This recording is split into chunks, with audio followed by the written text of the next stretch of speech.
So you want to hear the story of Wildcraft Play? Well, here's my herstory. So back in 2008, I was playing around in my mind with different theories around how to engage children, and I had recently coached rock climbing and coached some sailing and spent some time with children in the outdoors and ran outdoor programs. And I was curious about video games. I was curious about what engages children, why it engages them. And when I came across some people who were willing to have conversations about it, I kept having sort of the similar conversations about, oh, how important it is to connect children with nature, and we got to get them off those computer screens. But here's the thing, there's something that was done by creating video games that made it so super engaging that I decided to get to know a little bit more of. So I studied World of Warcraft. Yes, I played it for about 6 months. I was in a relationship where that made sense to do that. And when I played, I became a 21-year-old druid with a white Bengal tiger at my side. And my partner at the time decided to give me all sorts of trinkets and apparel and potions and different amazing things and a whole lot of loot. And I was stoked to play. I was completely engaged to the point of I just about sat there one day for 6 hours without moving my body except to engage on that screen. When that day passed, I decided to quit video gaming and decided to invent something that was like a video game, almost nearly as engaging maybe, but in real life, where I got to be a 21-year-old druid if I wanted to be, and I had pouches, and I went on quests, and I had fun with friends, I had engagements, and I also generated experiences of problem solving and interpersonal skills. So I created a game where I was given a grant. I applied for a grant in the School District 69, and I ran this program for a couple of weeks in the Arrington Coombs area. 1 week was in one school, 1 week was in another school, and I gotta say, the result of that gameplay was 110% success. I didn't know it would go so well. I didn't know that having a traveling trade post would be so attractive. I didn't know that the way that I facilitate for some reason is super attractive to kids. So I took it a little bit further. I went to work at Hornlight Caves. I brought the game to the programs that I ran in the summer.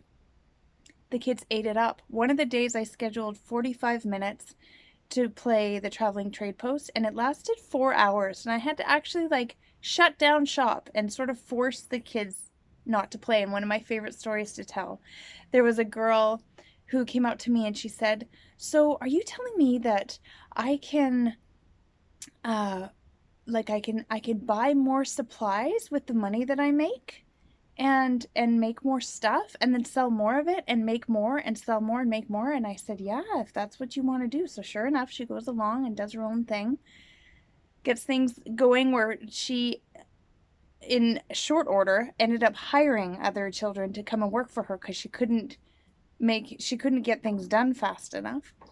And in the same breath, a young boy comes up to me and says to me, do I have to spend money? And I was like, no, actually, you don't have to spend money at all. He was like, okay. And I said, but you are a hunter, you are a gatherer, you are a scout, and you're going to need a bow and arrow and gauntlets. And he's like, okay. So he runs back to the teepee, and he comes back and he says, do you have any scissors? As he proceeds to cut the tip of his socks off. And I said, don't tell your mother that you're doing this, but this is a brilliant idea. And he made gauntlets out of socks. He took his shoelace and turned it into a bow with a stick and hand carved the arrows for his bow. And he became a very proud scout, a proud hunter. He comes to me and he says, well, what should I do with all this loot? And I said, well, what does Robin Hood do? And he's like, takes from the rich and gives to the poor. And I said, well, if that's how you feel, maybe there's somebody that you think might need this money in some way. So he looks around, and sure enough, he comes across one of the students, one of the kids who was playing the game, who professed to be an artist, but wasn't very good at selling themselves. So did amazing artwork, but never asked money for their work. So they had a conversation, and he said, would you like me to give you this money? And the young boy said, what for? And he's like, well, it looks like you need it. And he was like, yeah, I need it. So he donated to the artist, the starving artist. There were more things that happened that day, but it ignited something inside me to realize that every time I play this game, it's going to be different. And every child is going to get something new out of it. And it's my job to get out of the way as the facilitator. So shortly after running at Horn Lake Caves from 2009 to 2011, I then took it to the Kolth Festival. It was a festival that didn't run very too many times. I think it just ran twice. And when I was there, I ended up receiving a lot of support from the community. We set up an 80-foot rainbow sunshade. I brought I had a Hobie cat on a trailer, a sailboat, an 18-foot Hobie cat on a trailer, and that became my trade post with a rainbow sail. The children there, that was a really powerful weekend. We became the sacred storytellers for that space. And I had one boy come up to me, and he happened to be the son of the man who was running the entire festival. And he comes to me and he's like, there's bullies out there. There's mean guys out there. They're trying to beat us up. And I said, well, okay, this is a big deal. What do you want to do about it? Well, I don't know. What are you guys doing here? And I said, well, we're all about collaborating and supporting each other and having fun and going on quests and being silly. And I said, is that going to work for you? And he's like, no, I need armor. And I said, okay. So he built himself some armor out of the cardboard and duct tape and different things that we had. He built this armor.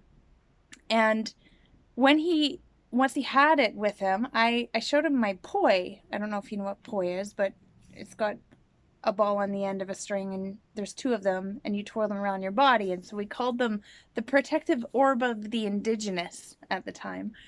And I said, if you swing this around your body, nobody will want to come close to you because you're swinging these things around your body. And I taught him exactly how to use them and how to be safe with them.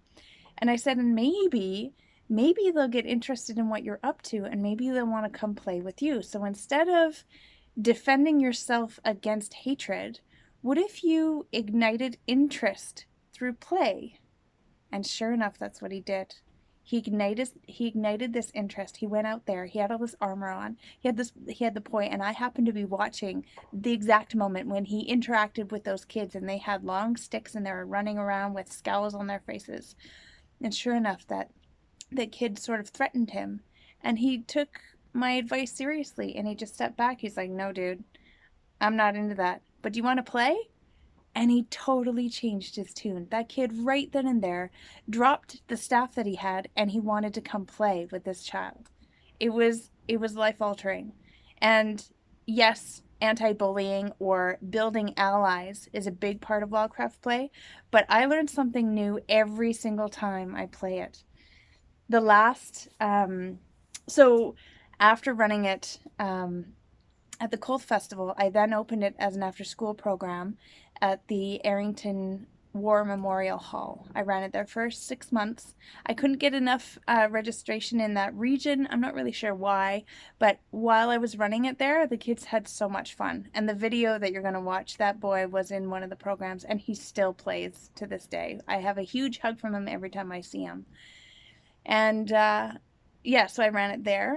And then I decided to study it in my master's. So I studied it for about 5 years, and I did a research study where I ran it for 2 hours a day for 7 weeks. So I have 14 hours of footage, and I dove right into studying what engagement in nature is when added to role play, video game like role play. But I also studied myself. What was I doing? What was the way that I was doing this facilitation that caused such engagement? And that's when I came up with the name, the Hummingbird Approach. So I produced a thesis that shares a lot of what I learned, and yet what's in that thesis is only scratching a very small piece of the entire puzzle around what wildcraft play has become. So it's generally it's been created because of children playing and me seeing what works for them, and then me shifting the context and the way that I facilitate things to then enhance the experience for the kids. But if the kids outplay me and they do more and they have more ideas or better ideas than me, I let them shine with that. They can take the ball and run with it. I just have to try to show up quick enough to catch their attention. So yeah, that was an incredible journey for me. And this last year, I was also very blessed to run Wildcraft Play in 2 different locations with a bit of a twist. So I was at Okanorka Bioregional School and I ran Wildcraft Play there. I also taught a couple of teachers how to run this as well. So there's a few teachers out there now who have a license to teach, and the beauty of what happened at Okanorka is that not only was I teaching them how to run this game, but I got to play it right there with them, and I got to see what worked and what didn't work in terms of teachers' experience when trying on something new like this, because this is a very child-led learning experience. Is really you really got to get out of their way, and you really got to learn how to play again. And after reading a lot of this material from Brene Brown, I'm really interested in what happens for us as an adult when a child outplays us, when a child ignites something out of their own interest of play, even though maybe they don't know anything about it, and it triggers us as an adult, and then causes us to not to play as much, or not to feed that energy or feed that fire. So yeah, it's been quite the journey, and I'm very curious to see where it goes from here on. So stay tuned, and thank you so much for watching this right to the bitter end. Take care.